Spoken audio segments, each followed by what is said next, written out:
This will be the biggest environmental fight of this century for Alaska.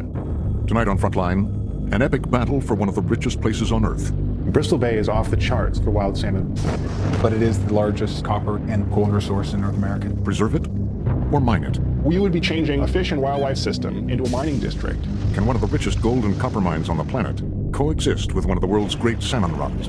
Pebble Mine is a huge project, but it's not just on any river. It's two of the most productive salmon rivers on the planet. Tonight, Frontline investigates. It will change everything. Alaska Gold.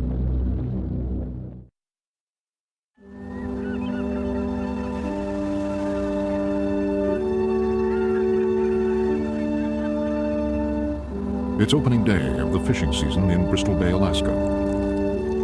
I would describe it as pretty close to Christmas morning. It's just intense, man. It's the beginning of June, and you know the fish are coming, and you feel it in the air. I mean, electricity is in the air. Every year, these waters are home to the greatest sockeye salmon fishery on Earth. In the beginning, the first opening, driving out there, I've been at this 30 plus years, I'm like, why am I still doing this? And then after about an hour, we pull the nets in, and as soon as that king comes over the roller, all those shadows of doubts go away. And then you realize, here we go again. There's the present. There's the gold.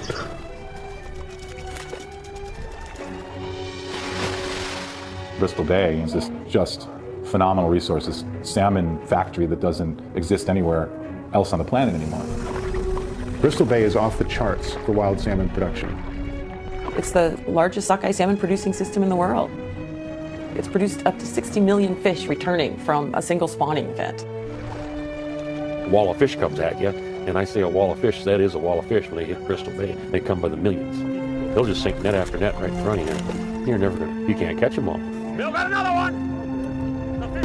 The amazing thing about salmon is that we can actually catch about half of them sustainably. It's difficult to actually put an economic value on a resource that could be mined forever.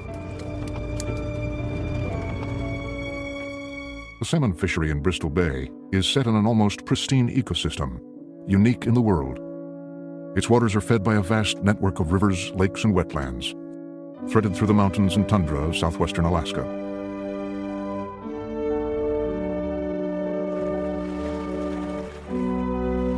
Every season, salmon leave the sea where they've spent much of their lives and push their way upstream, intent on making it to the place they once came from. Sockeye here. One of the wonderful things about salmon is they go back to their natal stream so faithfully. Something like 90% of them tend to go back to the stream that they spawned in. Go spawn. We'll see your kids in 3 years. That's what it's all about right there. Bristol Bay is one of the last really big runs of salmon that we have. It's the last real big river full of red fish. Pacific salmon, like sockeye, go through an extraordinary change in color and shape as they close in on their spawning grounds. They gather at the entrances to smaller streams. This is where they will lay their eggs and then die, leaving their offspring to begin the cycle again. It's so hard to grasp the fact that you're in the 21st century in the United States of America and you're still seeing this. A fully functioning ecosystem. Phenomenal pulses of life moving up these rivers. Wild fish are important because they're beautiful. It's a beautiful species and they're a miracle of nature. But they're important because they're also the food source for everything from bears to caddisflies to eagles to killer whales. And that's what feeds the food webs in the North Pacific, a wild salmon protein pumped out of the ocean up into the rivers, delivered almost perfectly to every corner of the watershed. Bristol Bay's great sockeye salmon run is concentrated in several major river systems. Each year, millions of fish swim up rivers like the Nushagak or the Kwijak to get to their spawning streams. It's here, north of Lake Iliamna, between two branches of that pristine watershed, that an extraordinary discovery has been made. For decades, several mining companies have been exploring the area, drilling core samples and mapping an area called the Pebble Deposit. This was in 2007. What we're doing here is infill drilling in Pebble East, meaning we're on the known deposit area. They're putting the rods all the way down as deep as 5,000 feet, so the drill bit can cut the core and then bring it out in these rods. We're now in a stage, very early stage, we're still exploring the deposit. It's a very large deposit. It's the largest contained gold and contained copper concentration in all of North America. It's just incredible. I mean, what an opportunity for a young geologist right out of school to be working on one of the largest copper deposits in the world. It's almost like this is truncating up against this guy. I mean, if you just look at this section here, you say, okay, well, that's 2,500 feet. You know, that's over 2,500 feet of 0.7% copper equivalent. It's just unheard of, and it's amazing. It's a huge system, and as a geologist, it's just an absolute dream. On its website, the mining company has illustrated the extent of the known deposit. It shows more than a half-mile deep of high-grade copper ore. It contains an estimated 80 billion pounds of copper, 5.5 billion pounds of molybdenum, and 100 million ounces of gold. I'd say primarily it's a copper mine with gold, certainly with gold credits, yeah. But it's primarily a copper mine. If, for example, gold was to go to, $5,000 an ounce tomorrow, this would become a gold mine. Just that little section there, this is... If you took the current metal prices in the London Exchange and applied that to the current estimates of metal in the ground, then the value of the deposit for all the metal in the ground that we know of today is in excess of $200 billion. That's why Jim and I get paid such big bucks. It is the largest known copper resource and the largest known gold resource in North America today, and the second largest deposit of its type ever found.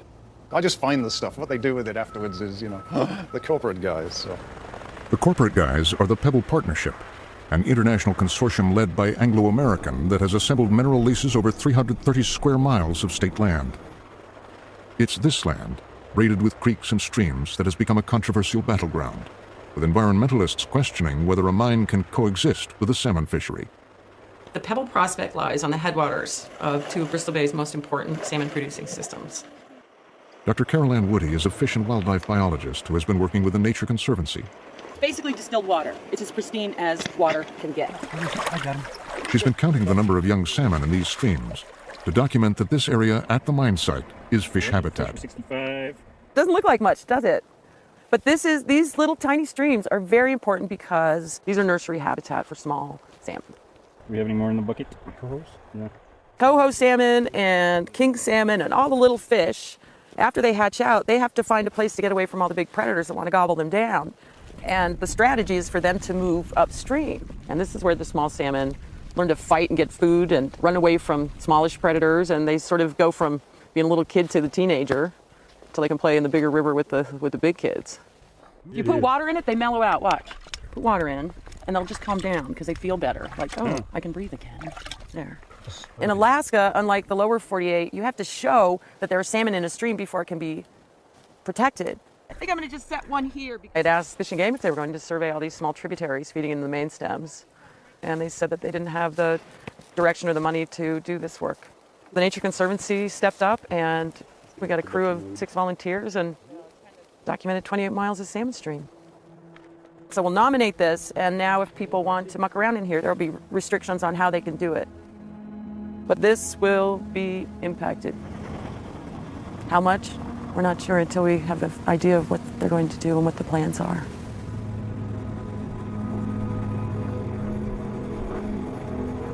The company says it's too early to show real plans, but there are preliminary drawings on file with the Securities and Exchange Commission. What they describe is an open-pit mine that could become 2 to 3 miles wide and a mile deep. It would be one of the largest open-pit mines in the world. Next to it, a tailings dam will rise 700 feet high, covering several square miles and able to hold billions of tons of mining waste. And as mining continues, another tailings dam will be needed. They would be among the largest man-made structures on Earth.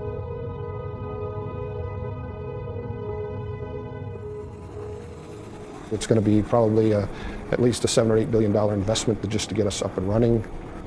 John Shively became CEO of the Pebble Partnership in 2008. His job is to guide the project through the long permitting process.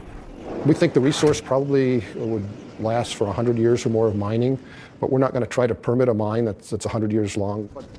This is the valley where the mine would be built, 15 miles from Lake Iliamna.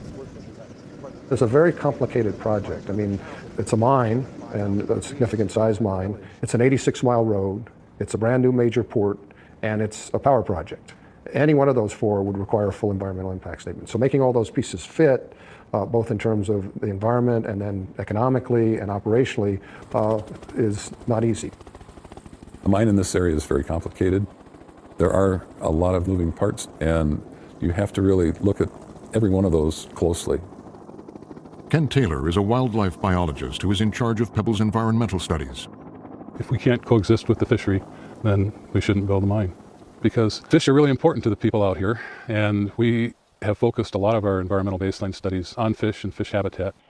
Our water quality studies have been extremely intense, far more than any other mine or oil and gas development project has done in Alaska in the past. Taylor believes that the waters near the mine site are not a very important part of the salmon habitat. The area that we are likely to impact if this mine goes forward is not a very productive part of Bristol Bay in and of itself. It's a very small part of the headwaters that typically freeze solid during the wintertime. Oh, there's a little Jack. Tom Quinn is professor of aquatic and fishery sciences at the University of Washington and a leading expert on salmon and trout. If you were to pick the worst place in the world from the point of view of salmon to have an activity like this, it would be right exactly where they've got it. He has been conducting research on the life cycle of salmon in the Bristol Bay region for 25 years. Or treat 5. There's a tremendous exchange of groundwater and stream water. Water will crisscross back and forth between the Mulchatna and Kvichak river systems in the area precisely where the mine is proposed to occur. So the groundwater is crisscrossing back and forth from one basin to another, and the salmon spawn in that groundwater. So this area is extraordinarily vulnerable to toxins and pollution because the groundwater penetrates so deeply and moves so freely from stream to stream. But also, there's absolute certainty that stretches of productive salmon and trout river will be dewatered. They'll simply pump the water out of them because in order to have a deep pit, you've got to keep it dry, and the bottom of the pit is well below the level of the lake. So they'll be constantly pumping out and dewatering streams. I mean, that's an absolute certain effect on those populations. You don't want to take out a lot of water from a fish stream and not replace it. Pebble says that all the water will be recycled back into the watershed. What we want to do is discharge as much surplus water as we can after it's been treated and meets water quality standards. And that's one of the things we have to do under the conservation laws. That's one of the things we want to do. We have to ask ourselves whether it's worth the risk. The local fishermen are not convinced. Not no. Not just no, but hell no. Don't trust the state of Alaska to tell you whether this mine is good or not. Let your gut tell you. Do you want to roll the dice? The commercial fishermen have joined forces with the environmentalists against the mine. And for many of the Alaska natives, the mine is threatening an ancient way of life.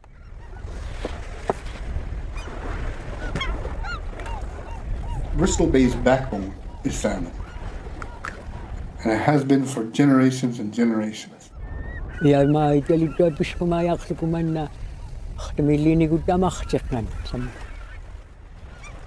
75-year-old Mary Olympic has lived in the Bristol Bay area her entire life. They always tell me, especially my appa,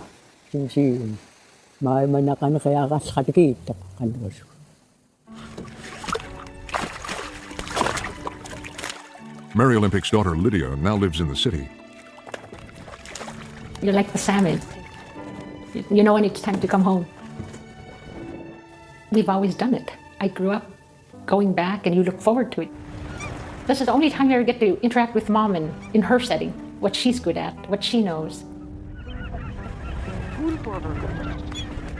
My mom is in better shape than I am. Still goes hunting, whether it's for birds or caribou. It's a small gun. Everyone says, you're not supposed to kill a bear, you know, with that kind of a gun. And she says, why not? This is the 10th bear I killed with this gun. And she says, you need to get close. Most people that don't have jobs rely on subsistence. They live off the land. As soon as salmon season is over, we all start looking forward to picking berries and gathering them for the winter. As soon as that's over, we start looking forward to harvesting caribou and moose. I mean, it's a constant variety of activities that rely on good, clean environment to sustain us.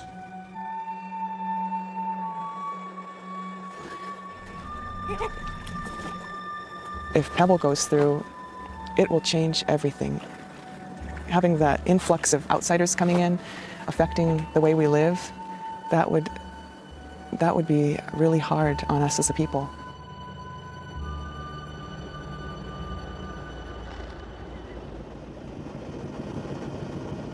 With most Alaskan natives in the region opposed to the mine, Pebble CEO John Shively knows he has an uphill battle. I came to Alaska in 1965 as a VISTA volunteer. Most of my work has been with Alaska Natives, looking for economic opportunities for people that live in rural Alaska. Shively has made a point of visiting local villages to explain the potential benefits of the Pebble project. So I'm all for the bear hunting. I have several ideas. I mean, the first is that I actually think the road itself ought to be owned by Native corporations, starting, of course, with the corporations that have land ownership. There's some people that are very much for it because of the economic opportunity. It's completely divided the whole region. It's really sad. It's a big deal. It's on the top of everyone's mind. So I think there certainly will be opportunities there. With so few opportunities in these villages and a local population of just a few thousand people, Shively's promises are welcome to some locals. My family, when I was growing up, we were raised on the land. My dad was a trapper, and we were raised off subsistence. This is ready to be chopped up and thrown in the pot. Lisa Reimers heads a group that wants to develop the Lake Iliamna region. So you don't take the bone down into Lisa? Nobody truly lives off subsistence anymore like my parents did. We became a cash economy, and now we need more than fish. He does take the bones out. We live on salmon. We love our salmon. We enjoy our salmon, but it's not going to get us gas for a Honda. It's not going to get us gas for the truck. It's not going to get us gas for the boat. It's not going to pay the light bill. It's not going to pay any kind of bills, internet bill, phone bill. It's not going to do that for us, and we need jobs to do that. Here in Southwest Alaska, it's easy to see the positive impact Pebble is having on the region. Jobs. It's unclear how many of the 1,000 or so permanent jobs at the mine will go to locals. Pebble is going the extra mile to coexist with the environment. But Pebble has unleashed a barrage of ads to promote the mine and wider economic development. They are spending so much money because so much is at stake. Log on and learn the facts today. By the end of this year, we'll have spent totally, since I've been here, a little over $400 million. I think probably around $450 million or so. Anglo-American is paying most of those expenses. In 2007, it agreed to spend $1.5 billion in startup costs. It could be money well spent. By 2011, the deposit was worth close to $500 billion, as demand for gold and copper surged on the world market. Copper is sort of like the stealth mineral, because people don't think about it, and yet if my friends in the environmental community that are opposed to the mine took my advice and took a no copper pledge, their lives would be much different. You might be surprised to learn just how much copper is a part of our daily lives. The global demand for copper has become a central argument in Pebble's marketing campaign. If you have a cell phone, if you have a car, if you have anything that has electric in it, you've got copper.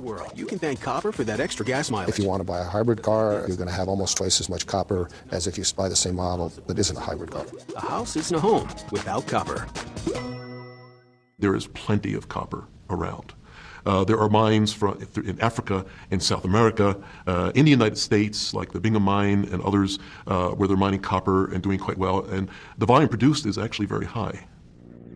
That's the argument opponents make, that for all the wealth of the Pebble deposit, it's not essential, and the trade-off is too high. The Pebble mine, it's the wrong place, the wrong mine. Rick Halford was president of the Alaska State Senate. When you talk about dollars or gold volume or copper volume, it's billions. But there's billions on the other side. The present value of a commercial fishery that's got 125 years of success, a subsistence fishery that's been going on for a millennium, of a sport fishery that is matched nowhere in the world, the values are also very, very high on that side. This, I believe, will be the biggest environmental fight of this century for Alaska. Ugly stuff. A Republican, he helped to write many of Alaska's mining regulations. I spent my life in public office in support of mining industry. It wasn't until I was asked to look at this prospect that I had any idea what a massive sulfide open pit mine could be. This is nothing like anything that we have ever seen. All the mines in all of Alaska's history would fit in the hull of this mine and leave 3/4 of it still empty. You could put 3 Bingham Canyon mines, the largest mine in North America, in the hole.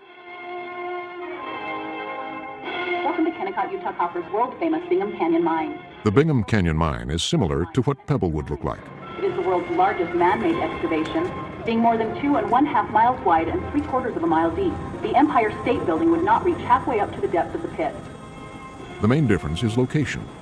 Bingham Canyon is located in a dry landscape, far from any fisheries. Pebble is located in the midst of hundreds of streams and rivers, connected through an elaborate network of underground water. the potential for contamination is high, especially given that the main mineral to be mined is copper. Copper is toxic. At high levels, it simply kills fish. But the typical toxic effects are much more pernicious and much less visible. For example, the fish use the sense of smell to locate the stream in which they were spawned, in which they were going to themselves breed before they die. And we know from various research studies that the sense of smell is affected by copper at much lower concentrations that would actually cause the fish to keel over and die. And so you could put a small concentration of copper in the water, fish wouldn't keel over dead, and so you'd say, well, there doesn't seem to be a problem here.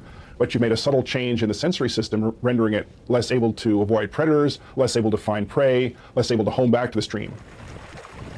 If that science is correct, then when we process the water, we have to take the copper out. Because if the choice has to be between fish and mining, you choose the fish. Our challenge is to prove that the two can coexist.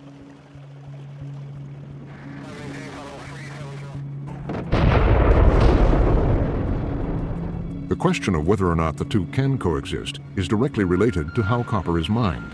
This mine near Santiago, Chile, uses the same method that Pebble would in building an open-pit mine. It starts with blasting the bedrock and hauling away the ore, which is then put through a series of crushers that grind the rock into a sandy powder. Then liquid chemicals separate the metal from the ore, creating a copper concentrate. This copper slurry would be moved almost 100 miles by pipeline to a new port on Cook Inlet and shipped to smelters for refinement into pure copper plates.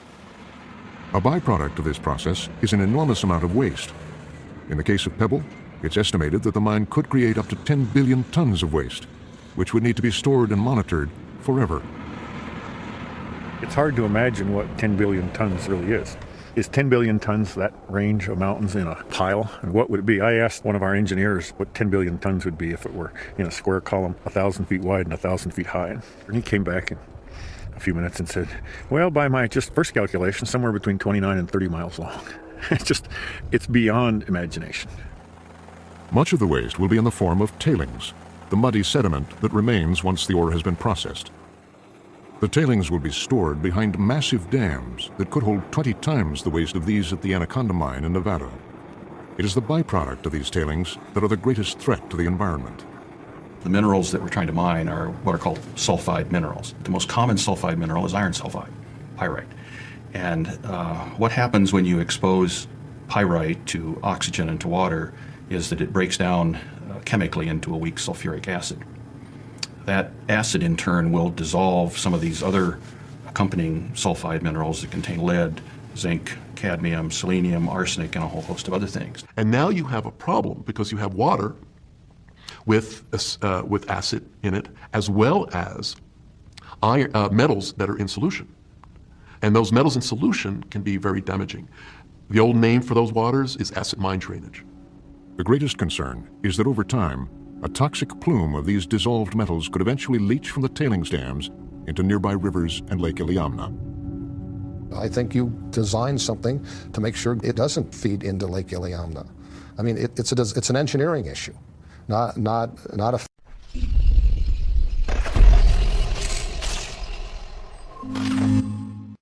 physics issue. So we have to be able to engineer something that prevents that. And we're going to have to prove to people that our engineering works. We'll have to have monitoring stations around the tailings facility to ensure that there's no seepage. We will also have seepage collection ponds downstream from the tailings facility and pump that water back into the tailings facility. Downstream from there will be monitoring wells where we'll have to meet the state and federal water quality standards. And if we're not meeting them, it's because we're not collecting all the seepage. So more seepage wells and ponds would be installed. Anything that requires perpetual remediation scares me. This is an area of experimentation. That's good. And I don't believe that it's the place to experiment. If we saw one huge sulfide mine in a wet climate succeed and could follow it, it might be something to look at. But you can't find it even in mines that are half the size of this deposit. The Berkeley Pit is an example of perpetual remediation. It's a copper sulfide mine in Butte, Montana. At Pebble, the open pit will probably be no different than this open pit. There are holes in the ground. We'll still have waste rock piles, tailings impoundments, all those type of things. And really the technology of doing that hasn't changed vastly since they built this.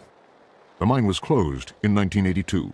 After mining closed down since then, the water has been allowed to drain through the underground workings and eventually to the open pit. It'll keep rising for about another 80 feet, and then they'll start pumping it to maintain it at that level, and we'll maintain it at that level forever. Essentially, we have to do that, keep the water out of the main river, the Clark Fork River, because this is essentially battery acid behind us. When Pebble eventually closes, billions of gallons of water will accumulate over time. They will need to be treated and maintained in perpetuity. We're not designing for what it's going to look like 100 years from now. We have to think about what it's going to be like out there 10,000 years from now, for instance. So that's being factored into the design. Another design challenge is earthquakes. In 1964, Alaska was struck by a magnitude 9.2 earthquake, the most powerful earthquake ever to have struck North America, and the second largest earthquake in recorded history. Alaska sits on the seismically active Pacific Ring of Fire, and there are many active faults throughout the state. A large enough earthquake near the mine site could have disastrous consequences. If Pebble was wanting to figure out whether there are faults and such around here. Dr. Brentwood Higman is a geologist and mine opponent who is studying the seismicity around the Pebble deposit. The main concern is the Lake Clark Fault, which the U.S. Geological Survey shows pointing towards the mine site. The U.S. just mapped it as far as the southwest end of Lake Clark, and from there it's about another 15 or 20 miles to the mine site. So that's the big question mark here is what happens in that 15 to 20 miles.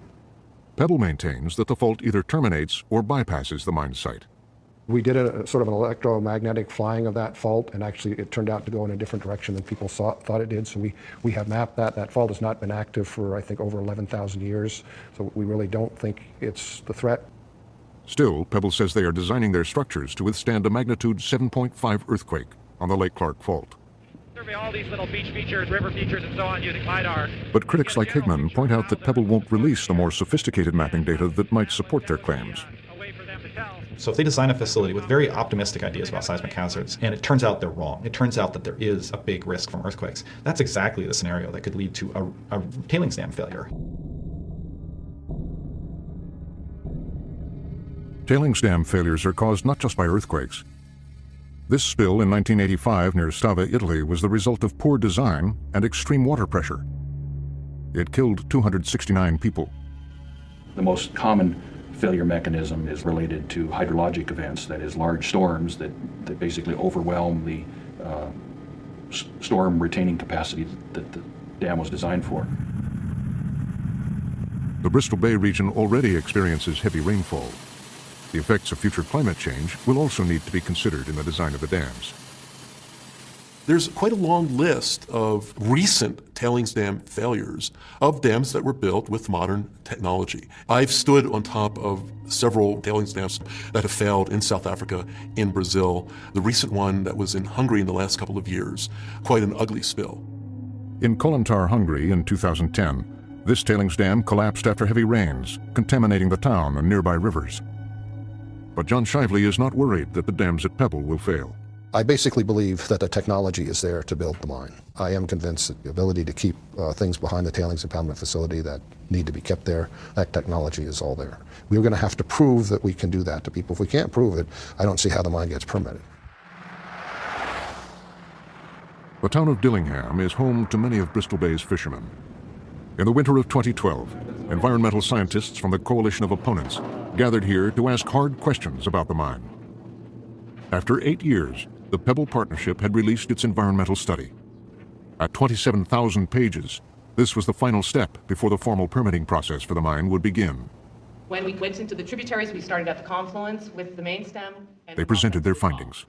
The studies were pretty exhaustive. Consultants studied the physical environment, the biological environment, and the social environment. And obviously, fish are very important out there, so the fish studies were very extensive. 97 trout were tagged. Dr. Carol Ann Woody questioned Pebble's research. Millions of dollars have been spent, and we still don't know how many fish actually spawn there. It's all focused on the main stem rivers. The main stem rivers are only about 200 miles of habitat. The majority of salmon habitat in that region is in the headwaters. We had the drilling, we had site reconnaissance. And that concerns me. A lot of the groundwater models rely on information collected from these drill cores, so you know what the different layers. Woody was also concerned about how the data was released. And there have been a number of requests for the drill log information. Yeah. Do you know if that information will be made available? Well, all the drill hole logs are included in DVD, and the DVD is publicly available. that information is not easily used because it's in a format that is very difficult for scientists to look at. If the Pebble Limited Partnership... Science is only science when it's past a jury of its peers. The data that has been collected at Pebble, you couldn't really call it science at this point because it's not reproducible. You can barely figure out what's been done. The information they provided in their environmental baseline document is locked. You can't analyze the information because it's in a format where you would have to enter everything by hand if you wanted to run an analysis. So are there plans for the Pebble Limited Partnership to release that information in a usable form?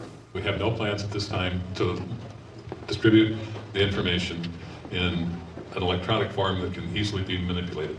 It's not a standard industry practice to even release this information prior to permitting. And I think most of you know I'm retiring in 5 weeks, and whoever replaces me may change that decision, but that's where it is right now. Opponents say difficulty obtaining useful data from Pebble has been an ongoing problem. These emails, obtained by environmental groups through the Freedom of Information Act, reveal that many state regulators who attended meetings with Pebble were frustrated by the company's refusal to share information. This email from an official of Alaska's Department of Fish and Game says, "It's virtually impossible to review Pebble's science because they don't provide the detailed project designs agency staff have consistently asked for." Some regulators question why they had been asked to the meetings, saying that none of those agency suggestions have been incorporated in any of Pebble's studies. Another official wrote, "This entire process benefits only Pebble's public relations campaign. These meetings are a waste of our time." John Shively's response is, wait for the permitting process. He says all environmental concerns will be addressed by the state and federal agencies, who will soon begin the elaborate process of permitting the mine. Permitting process will probably take 4 to 5 years. And then there's a question of which government agency might cause us the most trouble potentially in permitting. We have a number of challenges. Obviously, the Environmental Protection Agency, both in terms of their water issues, our use of wetlands where they have concurrent jurisdiction with the Corps of Engineers, air permitting, endangered species around the port are all issues we're going to have to deal with. But first, Pebble must deal with the state of Alaska. All of the state agencies, from conservation to fish and game, will be coordinated by the large mine permitting team at the Department of Natural Resources. Permitting process for Pebble will be a big challenge. I don't think there's any doubt that it will be the largest, thickest environmental impact statement ever done in Alaska, maybe the nation, maybe the world. It would be far and away larger than anything else that's been developed thus far. That'll change our world once the applications are actually submitted. This is the inspection report from Pebble. Alaska has a long history of mining, with some of the world's most industry-friendly regulations. The sheer scale of the Pebble project means that many of the agencies reviewing the permit applications will be inundated. Fish and Game doesn't have the staff to review it. They have people who are, honest and hardworking, but they don't have the technical expertise. They're not engineers, they're not toxicologists, they're not experts on acid mine drainage. So there's going to be a huge amount of data, and the devil really is in the details. The data would fill a room. There's a lot of data. They've done lots of drilling, lots of field data. It's incredible. I am very concerned about our permitting and regulatory processes. A few years ago, there was a severe gutting of our regulatory and permitting processes by our former governor. So there is a lot of concern over that. But officials from the Department of Natural Resources are confident they can handle it. We're smart enough to know when we're not smart enough. And the large mine permitting team has the capability of going out and acquiring consultants and additional professional expertise. And we're not shy about doing that. The process of permitting a mine can go on for years. The open-ended procedure means that the company can keep responding to agency questions. If the company can meet all the standards in their design, then we may have no choice but to permit it. If they can show that water quality will be protected, and that air quality will be protected, and the fish and wildlife resource will be protected, then essentially they're due a permit. Obviously, the intent here is that to allow the project to go ahead if they can meet these requirements. As long as they keep beefing up the design, at some point, you would think we would have no choice but to say, yeah, well, you're going to meet all the laws and regulations there. Okay, that's going to pass muster. Once they go to permit and they file a report and they ask to get a permit, I think they'll get the permits. I think the DNR Large Mines Department is going to figure out a way to permit this thing, and they'll have a bunch of mitigating measures and stuff to try to reduce the risk and the impacts. But it'll go to permit once they file. If the Pebble Partnership does get its permit and the mine is built here in this valley, it will have a much wider impact than a single mine. After Pebble, it would be harder for regulators to turn down other mining claims. If Pebble Mine is permitted and they develop a port and the road and the power, it would be a game changer for that region of Alaska. And there's so many other claims around that I just think it's just step one out of hundreds of mines. So I would see no end to mining in that district. It would go on for a century or two, probably. It would be a huge and very, very fundamental change in the way of life forever. If this particular mine is permitted, the whole land use in that region would go not progressively, but relatively rapidly to a mining district. And the question is, who has the authority to make that decision? Because there's no specific permit for changing the Bristol Bay region into a mining district. It could become a mining district. Is that good or bad? I mean, if it's done right, I mean, it provides more economic opportunity for the area, and if the fish can survive along with it, it seems to me that's a positive, because, you know, one of the other criticisms we get is, well, this isn't sustainable, you know, whether it's 30 years or 100 years, this isn't sustainable. Well, if it's a large, long-term district, then it becomes more sustainable. Despite Pebble's assurances that the mine and fish can coexist, opponents fear that if the region becomes a mining district, a way of life that has sustained them for thousands of years could be lost. Our lives are all dependent on our fish and would be completely changed without this wonderful resource. I protest the Pebble Mine. For years, the growing coalition of anti-Pebble groups had known they were fighting a mining consortium with deep pockets and hundreds of billions of dollars at stake. All of us together can make it happen. We have to unite. They also knew that the state of Alaska has never failed to permit a major mine. So a group of native tribes and commercial fishermen decided to look elsewhere for support. 2 years ago, they reached beyond the state to the federal government and petitioned the Environmental Protection Agency to intervene. Under the Clean Water Act, the EPA can investigate and determine whether mine discharge will affect fish spawning and breeding areas. For more than a year, the EPA gathered information about the watershed. Then, in May 2012, their draft assessment was published. It came down hard on the Pebble project, detailing the many risks involved, including a major loss of fish habitat, the high probability of a damaging pipeline break, the catastrophic consequences of tailings dam failures, and the never-ending threat of acid mine drainage. The findings are significant in that the EPA can unilaterally stop the mine. It's outrageous that somebody would stop a project before a project proponent even had a chance to make the plans public. I don't think that's the kind of reputation our country wants to start to get if we want to start to have any kind of investment in large projects. So I think it would set a terrible precedent. The Pebble Mine project took center stage in Anchorage tonight. 400 people showed up. In Anchorage, many Alaskans reacted angrily to the EPA's involvement. When the agency called for a series of public hearings to discuss their draft assessment, John Shively wasn't the only one who felt that the federal government was intruding in the state's affairs. What's so offensive is to have the EPA come in without any permit authority and usurping the rights that we have here in our state to go through this process. More than half the speakers objected to the EPA's assessment. Their slogan was "Hands off Alaska." You have just scared away every potential investor to the state of Alaska when it comes to mineral resource development. Dennis McLaren, the EPA administrator for the region, had already come in for criticism. You have built this A-bomb for your anti-development warfare. Alaska's Attorney General had written him a scathing letter, calling the decision to assess the watershed unlawfully preemptive, premature, arbitrary, and capricious.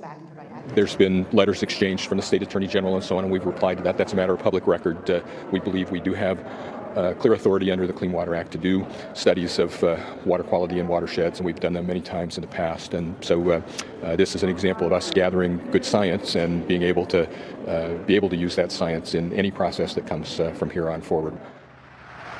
The next day in Dillingham, the EPA had another public meeting, attended mostly by native Alaskans, environmentalists, and fishermen. Welcome to Dillingham, and thank you very much for doing this EPA assessment. This time, everyone who spoke supported the EPA's involvement. You're probably the only agency that's listened to the tribes and the people here in Bristol Bay.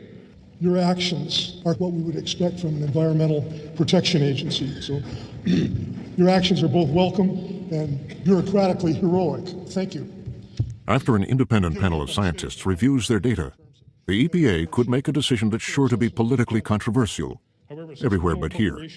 A regulatory action that could effectively stop the mine. I wish to thank EPA for coming, and remember, we must all do everything we can to take care of this big village we call Earth. Thank you very much. Thank you.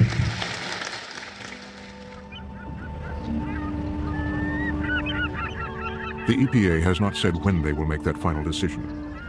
But whatever the agency decides, legal challenges, political battles, and the debate about the Pebble Mine will be argued for seasons to come.